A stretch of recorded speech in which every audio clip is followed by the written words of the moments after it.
கவனமா என்ன வெளிப்படுத்துப்பான்னு கேட்டேனாக்கா அங்கு பேச ஆரம்பிச்சு.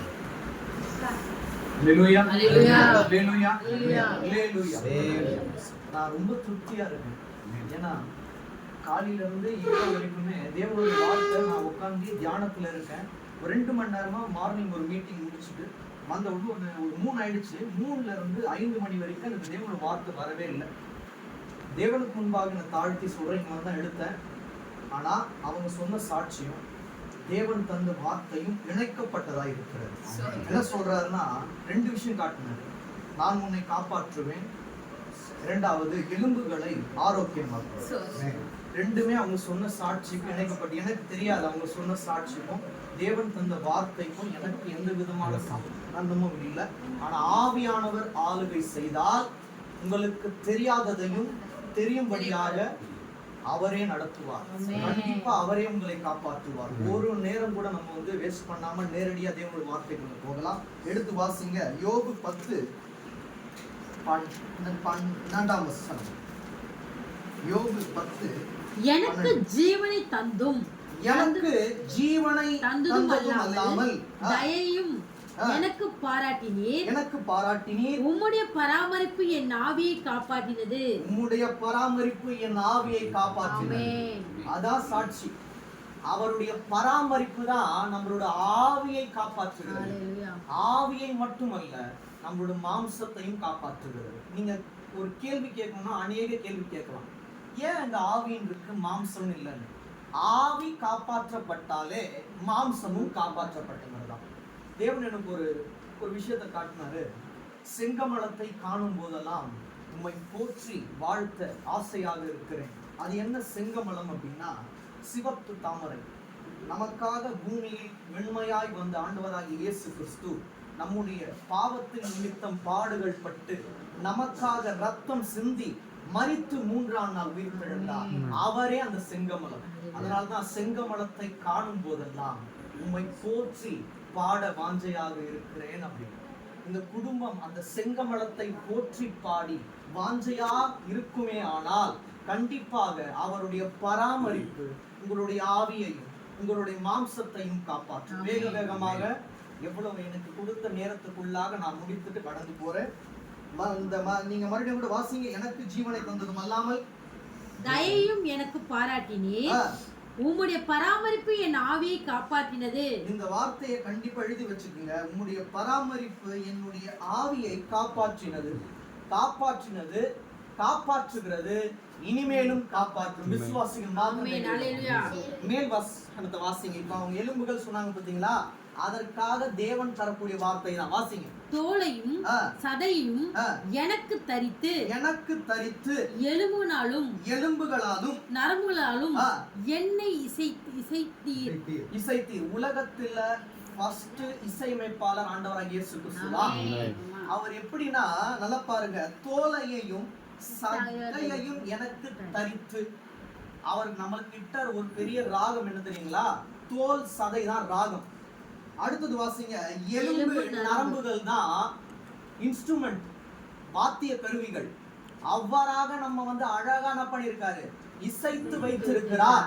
அதனால நம்ம எல்லாமே அவருடைய கை வண்ணத்துல இசையமைக்கப்பட்ட ஒரு இசை தான் நம்ம எல்லாம். அதனால இந்த இசைக்கு ஒரு பாதிப்பும் வராதபடிக்கு நித்தமாய் அவரே காப்பாற்றுவார். எலும்புகளுக்கு இன்னும் அவர் என்ன பண்ணுவார்? அந்த ஒரு வலுவை கொடுப்பார். இன்னும் என்ன ஆகும்? எலும்புகள் ஸ்ட்ராங் ஆகும். தேவனே பராமரித்து நடத்துவார். இந்த வார்த்தையை நல்ல ஞாபகம் வச்சுக்கோங்க. தேவன் ஒரு 3 காரியத்தை மட்டும் உங்ககிட்ட பேச சொல்றதுனால 3 காரியங்கள் நான் பேசிட்டு கடந்து எடுத்து வாசிக்கலாம். சங்கீதம் 34:20. சங்கீதம் 34:20.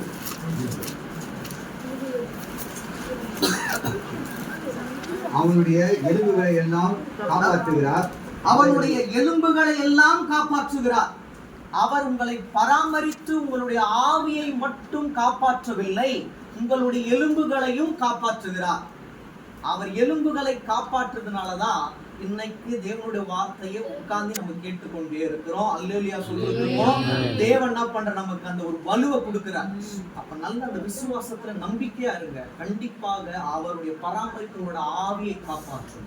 அவ்வாறு உங்களோட ஆவியை காப்பாற்றும் போது உங்களுடைய எலும்புகள் ஒவ்வொன்றையும் அவரே காப்பாற்றுவார். வாசிங்க, அவைகளில் ஒன்றும் முறிக்கப்படுவதில்லை. நீங்க எவ்வளவு நேரம் வேணா வேலை செய்யுங்க, எலும்புகள் ஒன்றுமே முறிக்கப்படுவதில்லை. ஏன்னா அவரால் உண்டு பண்ணப்பட்டன்னா ஆவியினால மாத்திரமல்ல, மாம்சத்திலையும் வலு பெற்றவர்களாய் தேவன் நம்மை மாற்றுவார். ஆவியையும் சரி மாம்சத்தையும் சரி மாற்றக்கூடிய ஒரே ஒருவர் நம்மளோட ஆண்டவராகிய இயேசு கிறிஸ்து ஒருவர் தான். இன்னொன்று கூட நம்ம எடுத்து வாசிக்கலாம். நெகேமியா 9:6.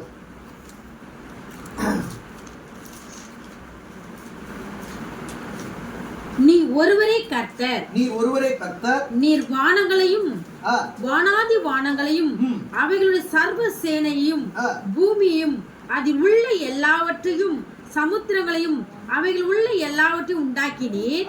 அவைகள் எல்லாம் நீர் காப்பாற்றுகிறீர். வான சேனைகள் உம்மை பணிந்து கொள்கிறது. அவைகளை எல்லாம் நீர் காப்பாற்று. எல்லாம் என்ன அர்த்தம்? இயற்கையும் சரி விலங்குகளும் சரி மனிதர்களாகிய நம்மையும் சரி அவர் ஒருவரே காப்பாற்றுகிறார்.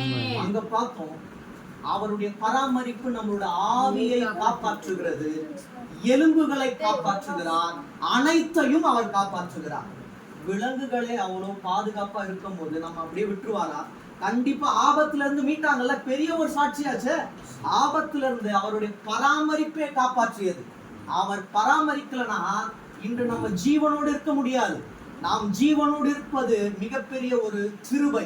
அதனால பாடல்கள் வழியாகவும் சரி வசனத்தின் வழியாகவும் சரி நம்ம அவருக்கு நன்றி சொன்ன, எவ்வளவு நன்றி சொன்னாலும் போதாது, நன்றி சொல்லிக்கொண்டே இருக்கலாம். அதனால இனிமேட்டு நல்லா ஞாபகம் வச்சுங்க, எங்க போனாலும் ஜெப வாழ்க்கை ஒரே ஒரு வார்த்தை, ஏசப்பா உன்னுடைய நாமத்தை கொண்டு நான் போறேன், நான் எவ்வாறு திருப்தியாய் போகிறேனோ என்னை அற்புதமாய் திருப்தியாய் கொண்டு வந்து சேருங்க, நீர் ஒருவரே என்னை காப்பாற்ற வல்லவர், காப்பாற்றுவீர் அப்படின்னு கேளுங்க. கண்டிப்பா அற்புதமாய் கொண்டு போய் அற்புதமாய் உங்களை கொண்டு வந்து சேர்க்க தேவன் வல்லவராக இருக்கிறார். இன்னும் கூட நம்ம எடுத்து வந்து வாசிக்கலாம். யோசுவா 9:15.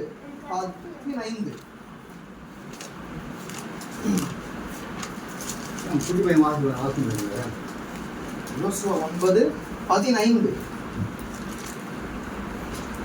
யோசுவா சமாதானம் பண்ணி அவர்களை உயிரோடு காப்பாற்றும் உடன்படிக்கையை அவர்களோடு பண்ணினான். ரொம்ப ரொம்ப முக்கியமானது. உயிரோடு காப்பாற்றும் உடன்படிக்கையை அவர்களோடு பண்ணினான். உயிரோடு காப்பாற்றும் உடன்படிக்கை என்ன? யார் அது? நம்மை உயிரோடு காப்பாற்றும் உடன்படிக்கை ஆண்டவராகிய இயேசு. அதனாலதான் அங்க வந்து அழகா காப்பாற்று. அவங்கள மட்டும் இல்ல, நம்ம சாட்சி சொல்லணும்னா கூட அநேக சாட்சிகள் நம்ம சொல்லிக்கொண்டே இருக்கலாம். ஆபரேஷன்ல இருந்து காப்பாற்றினார், நித்தம் நித்தம் நான் பண்ணி காப்பாற்றி கொண்டே வரா. நம்ம தள்ளாடும் போது அவர் தான் காப்பாற்றார். அவரே காப்பாற்றி தண்ணீர் பாய்ச்சி காத்து கொள்றதுனாலதான் அவருடைய ஜனங்கள் அவர் அளிக்கும் நன்மையினால் திருப்தி ஆகுறாங்க. நம்மளும் நாங்க திருப்தியா இருக்கோம்னு சொல்றவங்க மாத்திரம் கைகளை அவர் அளிக்கும் நன்மையினால் கண்டிப்பா இனிமேலும் நீங்க திருப்தி ஆவீங்க. தீமையினால் அல்ல, நன்மையினால் திருப்தி ஆகிற குடும்பங்க உங்களை மாற்ற போற தேவன் உங்களை ஒரு நாளும் கைவிடவே மாட்டாரா? மறுபடியும் வாசிங்க. யோசுவா அவர்களோடு சமாதானம் பண்ணி அவர்களை உயிரோடு காப்பாற்றும் உடன்படிக்கை அவர்களோடு பண்ணினான். அதற்காக சபையின் பிரபுக்கள் அவர்களுக்கு ஆணையிட்டு கொடுத்தார்கள். அவர்களோடு உடன்படிக்கை பண்ணி 3 சென்ற பின்பு அவர் தங்கள் அயலார் என்றும் தங்கள் நடுவே குடியிருக்கள் என்று கேள்விப்பட்டார்கள். இஸ்ரவேல் புத்திரர் பிரயாணம் பண்ணுகையில் 3ஆம் நாளிலே அவர்கள் பட்டணங்களுக்கு வந்தார்கள். அந்த பட்டணங்கள் கிபியோன். அப்போ இதுல ஒரு வார்த்தை இருக்கு, பிரயாணம் பண்ணுகையில். பிரயாணம் பண்ணும்போதுதான் நமக்கு அநேக ஆபத்துகள் வரும். என்ன ஆபத்து வந்தாலும் அவருடைய கரம் நம்மளோடு இருக்குமானால் நம்மை எவ்வளவு பெரிய ஆபத்துல இருந்தும் காப்பாற்ற தேவன் வல்லவராக இருக்கிறார். அதனாலதான் அங்க அழகா எழுதியிருக்காரு, உயிரோடே காப்பாற்றும் உடன்படிக்கை. அது எழுதிக்கிங்க, உயிரோடு காப்பாற்றும் உடன்படிக்கைனா உயிரோடு இருக்கிற ஆண்டவராகிய இயேசு. அவர் வந்து செத்து போல மரித்தார், மூன்றாம் நாள் உயிர்த்தெழுந்து இன்றும் ஜீவிக்கிறார். அதனால ஒரு நாளும் கைவிட மாட்டார். உயிரோடு காப்பாற்றும் உடன்படிக்கை இன்று உங்களுக்கு அழுத்தமாக உறுதிப்படுத்துறார். இனிமேட்டு ஆபத்து வந்தாலும் கவலைப்படாதீங்க. அவருடைய நாமத்தின் மூலமா எங்க போனாலும் திருப்தியா போங்க, சந்தோஷமா போங்க. அவரே உங்களை காப்பாற்றி அநேகருக்கு முன்பாக சாட்சிகளாய் நிறுத்த வல்லவராய் இருக்கிறார். நம்புகிறோமா? இன்னொன்னு கூட நம்ம எடுத்து வந்து வாசிக்கலாம். 2 தீமோத்தேயு 4:18.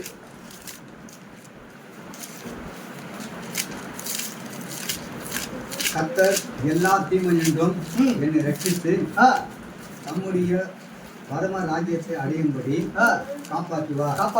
அவருக்கு சதா காலங்களிலும் மகிமை உண்டாவதாக. ஏன் அவர் நம்மளை ரட்சிக்கிறார்னா, அவருடைய பரம ராஜ்யத்தை அடையும்படி நம்ம என்ன பண்றார்? ரட்சிக்கிறார், நம்மை காப்பாற்றுகிறார். அவர் அங்க எழுதியிருப்பாரு. அவர் என்ன எழுதுறாரோ அப்படிதான் நடக்கும். எவ்வளவு பெரிய ஆபத்து வந்தாலும் இந்த ஆபத்து வரும், ஆனா அந்த ஆபத்து ஒன்றுமே உங்களை சேதப்படுத்தாதுன்னு அங்க எழுதிட்டாருன்னா, அந்த ஆபத்து வர மாதிரி வந்து அப்படியே போயிடும். அதுதான் அங்க எழுதப்பட்ட உண்மை. அவர் கைப்பட உங்களை குறித்து ஆசீர்வாதத்துக்கு உட்பட்டு எழுதுவாரானால் அந்த வார்த்தை ஒன்றுமே தரையில் விழுந்து போகாது. நம்புகிற மாத்திரம் கையில் கண்டிப்பாக நடத்துவார். நீங்க கேளுங்க, யார் என்ன சொன்னாலும், எவ்வளவு பெரிய ஆபத்து வந்தாலும் என்ன தேவன் காப்பாற்றுவார். என்னை காப்பாற்றினா நான் இன்னைக்கு சாட்சியா இருக்கேன், ஜீவனோடு இருக்கேன். என்னுடைய எலும்புகள் ஒவ்வொன்றும் உறுதியாக்கப்பட்டு கொண்டே இருக்கிறது. அதாவது உறுதியாக்கப்பட்டது வேற, பட்டு கொண்டே இருக்கிறதுன்னு என்ன அர்த்தம்? ஒரு நாள் என்ன பண்றாரு? அவரே உறுதியாக்கி கொண்டே வரா. இனிமேல பாருங்க, அவங்களே அடுத்த வாட்டி சாட்சி சொல்லும் போதெல்லாம், ஒரு நாள் வேலை செஞ்சுட்டு நான் சோர்வா இல்ல, தினம் தினம் என்னை அற்புதமாய் வேலை செய்யும்படி அவரே எனக்கு புது பலனை கொடுக்கிறார். சாட்சி சொல்லும்படியாக தேவனை வைப்பார். விசுவாசிக்கிற மாத்திரம் வாசிங்க. கர்த்தர் எல்லா தீமையினின்றும் என்னை ரட்சித்து தம்முடைய பரம ராஜ்யத்தை அடையும்படி காப்பாற்றுவார். அவருடைய பரம ராஜ்யத்தை அடையும்படி காப்பாற்றுவார். இது நல்லா எழுதி வச்சுக்கோங்க. அவருடைய பரம ராஜ்யம் வரும் வரை நம்மை காப்பாற்ற தேவன் வல்லவராக இருக்கிறார். இன்னும் கூட நம்ம எடுத்து வந்து வாசிக்கலாம். 1 தெசலோனிக்கேயர் 2:7-8 வாசிங்க. 2:7-8. உங்களிடத்தில் பட்சமாய் நடந்து கொண்டோம், பால் கொடுக்கிற தாயானவள் தன் பிள்ளைகளை காப்பாற்றுகிறது போல நாங்கள் உங்கள் மேல் வாஞ்சியா இருந்து தேவனுடைய சுவிசேஷத்தை உங்களுக்கு கொடுத்ததும் அல்லாமல் நீங்கள் எனக்கு பிரியமானவர்களா இருந்தபடினாலே எங்கள் ஜீவனை உங்களுக்கு கொடுக்க மனதா இருந்தோம். தாயானவள் தன் பிள்ளைகளை காப்பாற்றுகிறது போல அவர் உங்களை காப்பாற்றுவார். எப்படி ஒரு தாய் தன்னுடைய பிள்ளைய ஒரு ஆபத்து வராம பாதுகாத்து காப்பாற்றி கொண்டே வருகிறார்களோ, அது போல ஆண்டவராகிய இயேசு கிறிஸ்து ஒரு சேதமும் உங்களை அணுகாதபடிக்கு தாயை போல உங்களை பராமரித்து அவரை உங்களை காப்பாற்ற வல்லவராக இருக்கிறார். நாங்கள் உங்கள் மேல் தேவனுடைய சுவிசேஷத்தை உங்களுக்கு கொடுத்ததும் அல்லாமல் நீங்கள் எங்களுக்கு பிரியமானவர்களானபடினாலே எங்கள் ஜீவனை உங்களுக்கு கொடுக்க மனதா இருந்தோம். இதுல நாம் அனைவரும் தேவனுக்கு பிரியமானவர்கள். அதனாலதான் அவருடைய ஜீவனையே அற்பமாய் எண்ணி நமக்காக கொடுத்தார். அவர் கொடுத்ததுனாலதான் நம்முடைய ஜீவன் காப்பாற்றப்பட்டது. தாய் பிள்ளை எப்படியானாலும் வந்து பரவாயில்ல விட்டுருவாங்களா? ஒரு நாள் விட மாட்டாங்க. அது போலதான் நான் இறந்தால்தான் இவர்களுடைய பாவம் இறக்க வேண்டுமானால் நான் இறக்க தயாராக இருக்கிறேன்னு சொல்லிட்டு நம்மளுடைய பாவங்களுக்காக அவர் மரித்தார். ஏன்னா அவருடைய பார்வைக்கு நம் அனைவரும் பிரியமானவர்கள். அதனால் அவருடைய ஜீவனை தந்து நம்முடைய ஜீவனை காப்பாற்றினார். அதனாலதான் அங்க சொல்லப்பட்டிருக்கு, தாயானவர்கள் தன் பிள்ளைகளை காப்பாற்றுகிறது போல அவர் காப்பாற்றினார்.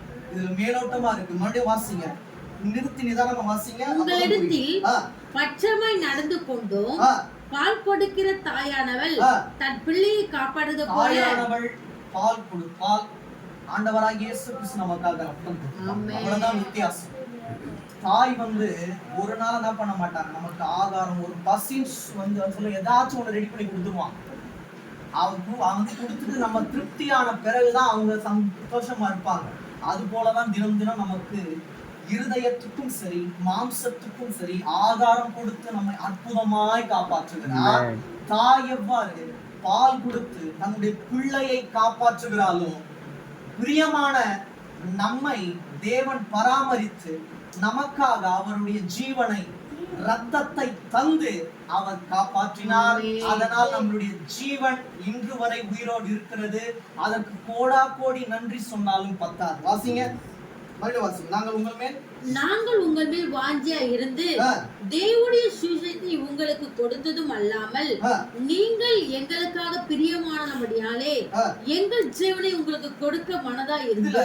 ஒரு ஊழியர்கள் சொல்லக்கூடியதான வார்த்தைகளா இருக்கும். ஆனா ஆவிக்குரிய ரீதியாக நான் உங்களுக்கு சொல்றேன், பிரியமானவர்களை பார்த்து ஆண்டவராகிய இயேசு கிறிஸ்து சொல்வதை போன்று இந்த தேவன் மறைமுகமாய் சொல்லுகிறார். பிரியமானவர்கள், எனக்குள் ஆனவர்கள் ஆவிக்குள்ளாக ஜெப வாழ்க்கைக்குள்ளாக உறுதியாக இருக்கும்போது கண்டிப்பாக அவர்களுடைய பாவத்தை நான் சுமந்து அவர்களுக்காக ரத்தத்தை கொடுத்து ஜீவனை கொடுத்து அவர்களுடைய ஜீவனை காப்பாற்றுவேன். கண்டிப்பாக காப்பாற்றுவார். விசுவாசிக்கிற மாதிரி. இன்னும் கூட நம்ம எடுத்து வந்து வாசிக்கலாம். சங்கீதம் 31:20. நமக்கு நேரம் இல்லாததுனால நான் வேக வேகமா போறேன். 31:20. மனுஷனுடைய அகங்காரத்துக்கு அகங்காரத்துக்கு அவர்களை உமது சமூகத்தின் மறைவிலே மறைத்து நாவுகளின் சண்டைக்கு அவர்களை விலக்கி உமது கூடாரங்களை ஒளித்து வைத்து காப்பாற்றுகிறீர். அவருடைய கூடாரத்துல ஒளித்து வைத்து நம்மை காப்பாற்றுவதனாலதான் இந்த கூடாரம் காப்பாற்றப்பட்டு கொண்டே இருக்கிறது. அவருடைய கூடாரமே இதான். இப்படிதான் நம்ம என்ன பண்றாரு, தினம் தினம் காப்பாற்றுகிறார். அதனாலதான் இந்த கூடாரமும் காப்பாற்றப்பட்டு கொண்டே இருக்கிறது. இனிமேலும் இந்த கூடாரத்தை அவரே நித்தமுமாய் காப்பாற்றுகிறார். உங்களுக்கு 3 விஷயம் தான் முக்கியம். ஒன்று, ஜெப வாழ்க்கையில உறுதி. இரண்டாவது, விசுவாசம், மேம்பட்ட விசுவாசம். மூன்றாவது, அவர் மேல் இருக்கும் நம்பிக்கை ஒரு நாளும் வீணாக போகவே கூடாது. இது 3 இந்த ஸ்தலத்தில் இருக்குமானால் இந்த கூடாரத்தை அவரே காப்பாற்றுவார். அவர் உங்களை என்ன பண்ணுவார், அவரோட கூடாரத்துல மறைத்து வைத்து காப்பாற்றி விட்டு விடுகிற தேவன் அல்ல. உங்களுடைய மாம்சத்துக்கு உட்பட்ட கூடாரத்தையும் ஒரு சேதமின்றி அவர் காப்பாற்றுவார். இன்னொன்று கூட நம்ம எடுத்து வந்து வாசிக்கலாம். அதே அந்த சங்கீதம் 32:7 வாசிங்க. 32 சமுத்திர ஜலங்களை 32:7 கிருபையினாலே களி கூர்த்த மகிழ். இல்ல 32:7 சங்கீதம் 32. நீர் எனக்கு மறைவிடமாய் இருக்கிறீர். என்னை நீர் இக்கட்டுக்கு விலக்கி காத்து ரட்சண்ய பாடல்கள் என்னை சூழ்ந்து கொள்ளும்படி செய்வீர். ரட்சண்ய பாடல்கள் என்னை சூழ்ந்து கொள்ளும்படி செய்வீர். ஒரு சாட்சி சொல்றேன். என்னோட வாழ்க்கையில 1060 பாடல்கள் 6 லாங்குவேஜ்ல எழுத தேவன் கிருபையா எடுத்து பயன்படுத்தினா என்னை முற்றுமையா நான் வந்து தாழ்த்துறேன். என்னால முடிஞ்சிருந்தா யாருக்கும் எழுதியிருக்கலாம். ஆனா 1060 பாடல்களும் ஜெபத்தின் வழியாய் வந்த பாடல்களே. அந்த பாடல்களை அவருக்காக தான் அப்படின்னு சொல்லிட்டு எழுத அந்த ஆரம்பித்த நாள் முதல் இந்நாள் வரை நடத்துகிறார். இனிமேலும் தேவனை நடத்துவார். வாசிங்க. நீர் எனக்கு மறைவிடமா இருக்கிறீர். அவர்தான் நமக்கு என்னமா மறைவிடம். உங்களுக்கு ஏதாச்சும் ஒரு மறைவிடம் வேணும்னா யார்கிட்டயே போகாது. அவர் இருக்கார், அவர்கிட்ட வாங்க. அப்பா, நீங்க தான் எனக்கு மறைவிடம். உங்களை அன்றி எனக்கு வேற யாரும் இல்லை. நீங்க எனக்கு போதும்பா. எனக்கு நீங்க மறைவிடமா இருக்கும்போது என்னை நீர் இக்கட்டுக்கு விலக்கி காத்து. அதனாலதான் விலக்கி காத்து தான் உங்களை காப்பாத்துவார். சாதாரணமா காப்பாற்ற மாட்டார். நம்ம அவருக்கு மறைவிடமா இருக்கும்போது, எஸ்ப்பா நீங்க தான்ப்பா எனக்கு, உங்களை அன்றி யார நம்ம எப்படின்னா அவர் ஒரு பார்ட்டா வச்சுப்போம், உலக மனுஷங்களை ஒரு பார்ட்டா வச்சுப்போம். அப்படி வைக்க கூடாது. உயிரா நேசிச்சா அவரை மட்டும் தான் நேசிக்கணும். எனக்கு அவரும் வேணும் இவங்களும் வேணும் அப்படி இல்லை. அவர் தான் உங்களுக்கு எப்பவுமே ஃபர்ஸ்ட் பிரைமரியா இருக்கும். அதுக்கப்புறமா தான் எல்லாமே. அவ்வாறு நீர் வந்து வாசிங்க. நீர் எனக்கு என்னை நீர் இக்கட்டுக்கு விலக்கி காத்து மேல்ல இருந்து வா. நீர் நீர் எனக்கு மறைவிடமா இருக்கிறீர். நீர் எனக்கு மறைவிடமா இருக்கிறீர். அவர்கிட்ட போயிட்டு நம்ம சேர்ந்துட்ட பிறகு வாசிங்க. என்னை நீர் இக்கட்டுக்கு விலக்கி காத்து இக்கட்டுக்கு விலக்கி காத்து ரட்சணிய பாடல்கள் என்னை சூழ்ந்து கொள்ளும்படி செய்வி. ரட்சணிய பாடல்கள் என்னை சூழ்ந்து கொள்ளும்படி செய்வி. ஆமென். உங்களுக்கு இன்னும் புரியுறபடி நான் உங்களுக்கு சொல்றேன். நாம் அவருடன் ஐக்கியப்பட்டு இருக்கும் போது அநேக இக்கட்டான காரியத்திலிருந்து நம்மை விலக்கி காத்து இன்று காப்பாற்றினார்ல, அது போல நம்மை காப்பாற்றி நிறுத்தும் போது நம்ம திருப்தியா உள்ளத்துல இருந்து பாடல்கள் பாடுவோம். பாத்தீங்களா? என்னை நடத்தி வந்தது உங்க கிருபைதான், தினம் சுமந்து வந்ததும் உங்க கிருபைதான் அப்படின்னு நம்ம பாடுவோம். பாத்தீங்களா? அதுதான் தேவன் நமக்கு தர வாக்குத்தத்தம். ரட்சண்ய பாடல்கள் சூழ்ந்து கொள்ளும்படி செய்கிறது. தினம் தினம் அவரே நடத்துவார். அதனாலதான் தேவன் எனக்கு ஒரு பாடல் கொடுத்தாரு. கடைசி மூச்சு இருக்கிற வரைக்கும் நான் உங்களையே பாடி மறிப்பேன். உறவென்னை தள்ளி நண்பர்கள் வெறுத்து நேசித்தோர் பகைத்தாயும் என்னை தூக்கி சுமக்கிறீர், என்னை தூக்கி சுமக்கிறீர், என்னை தூக்கி சுமக்கிறீர், என்னை தூக்கி சுமக்கிறீர். என் கடைசி மூச்சு இருக்கிற வரைக்கும் நான் உங்களையே பாடி மறிப்பேன். சில நேரங்கள்ல நம்மள காரணம் இல்லாத வெறுப்பாங்க. ஏனே புரியாது, ஏன் வெறுக்கிறாங்கன்னே புரியாது. அதனாலதான் காரணமின்றி குத்தி மனதை கிழித்த போதும் எனக்குள்ளே நீர் இருந்து வாசம் பண்ணுகிறீர், எனக்குள்ளே நீர் இருந்து வாசம் பண்ணுகிறீர். அவங்க காரணம் இல்லாம குத்தி கிழிச்சாதான் இருதயத்துல ஆண்டவர் இருக்காருன்னு தெரியும். அதனாலதான் சில நேரங்கள்ல காயப்படுத்த விடுவார். அந்த ஒரு வழிகளோட பாதையில தான் புது வழி ஆயத்தப்படுது. பாடுகளோட சில நேரங்கள்ல தான் தேவன் பாடல்களை கொடுப்பார். அவ்வாறாக தான் வழி நடத்துவார். அனுபவம் அப்படின்றது சும்மா ஏதோ தேவன் வந்து எங்களை நடத்தினாருன்னு இல்லை. அந்த அனுபவத்துல பல போராட்டங்களை கொடுப்பார். எனக்கு போராட்டமே வேண்டாம் அப்படின்னு சொல்ல முடியாது. அந்த போராட்டத்தையும் நீங்க எங்க கூட இருப்பீர்கள், ஆனால் அந்த போராட்டத்தையும் தாங்க நாங்க ரெடி அப்படின்னு சொல்றவங்க தான் உண்மையான ஆண்டவருக்கு பிரியமான பிள்ளைகள். அதனாலதான் பாடுகளே வாழ்வின் பங்காயினும் பாசமோடு அதை ஏற்றுக்கொள்வேன், உம்மோடு என்றென்றும் நான் வாழவே உம்மன்பால் நிறைந்து ஆராதிப்பேன்.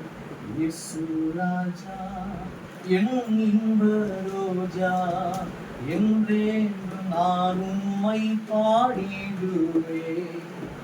தாய், தந்தை, சொந்தங்கள், பந்தங்கள் யார் நம்மை விட்டு பிரிந்தாலும், நம்மை தள்ளி விட்டு போனாலும் நம்மை காப்பாற்ற ஒருவர் அவரே இந்நாள் வரை நம்மை காப்பாற்றுகிறார்.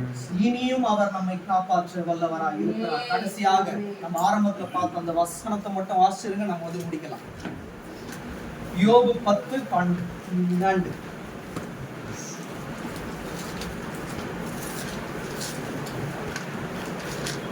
எனக்கு ஜீவன் தந்ததும் அல்லாமல், எனக்கு ஜீவன் தந்ததும் அல்லாமல் தயவையும் எனக்கு பாராட்டினீர், எனக்கு பாராட்டினீர். உங்களுடைய பராமரிப்பு ஆவியை காப்பாற்றினீர். அவர் நமக்கு ஜீவனை கொடுத்துட்டு வெறுமையாக விட்டு விட்டு போயிருக்கலாம். எனக்கு ஜீவன் தந்ததும் அல்லாமல் தயவையும் கொடுத்திருக்கு. அவருடைய தயவு தான் நம்மை காப்பாற்று. நித்தமா காப்பாற்று. எப்படி வேணா நம்ம என்ன பண்ணிருக்கோம், நம்ம வந்து சொல்லி கொண்டே இருக்கலாம். தாயை போல காப்பாற்றுங்கப்பா, தந்தையை போல என்ன பண்றீங்க, காப்பாற்றி கொண்டே வரீங்க. எனக்கு ஜீவனை கொடுத்ததும் அல்லாமல் அவருடைய தயையும் எனக்கு பாராட்டினீர். உம்முடைய பராமரிப்பு என் ஆவியை காப்பாற்றினது. உமது பராமரிப்பு என் ஆவியை காப்பாற்றினது. அதனாலதான் அநேக காரியங்கள் பார்ப்போம், எவ்வாறு தேவன் நம்மளை காப்பாற்றி கொண்டே வரான்னு சொல்லிட்டு.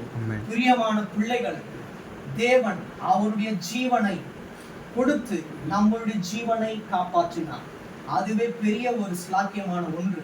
அவர் ஜீவனை தந்தார், அவருடைய தயவையும் தந்தார், அவருடைய பராமரிப்பு நம்முடைய ஆவியை காப்பாற்றினது, இனியும் காப்பாற்ற வல்லதா இருக்கிறது.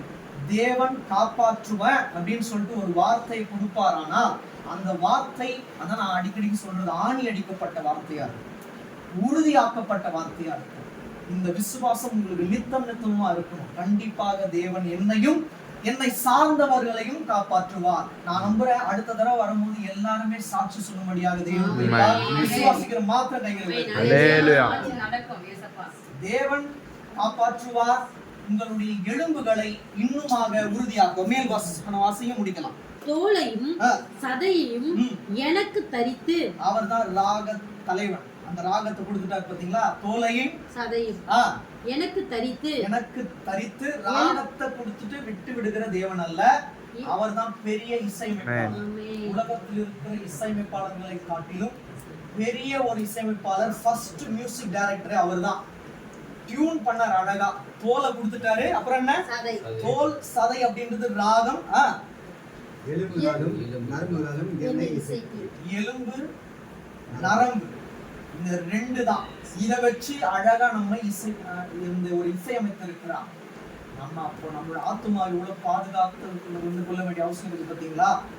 அவர் அழகாய் நடத்தினார்னா மாம்சத்தையும் சரி ஜீவனையும் சரி அவரே காப்பாற்ற வல்லவர். அவர் என்ன பண்ணுவாரு, அப்படியே நம்மளை அந்த சதனாலும் தோலினாலும் அப்படியே தரித்து விட்டு விடுகிற தேவன் அல்ல, நம்மை பராமரித்து நம்மளுடைய ஆவியை நித்தம் காப்பாற்றுகிற தேவன். கண்களை மூடலாம்.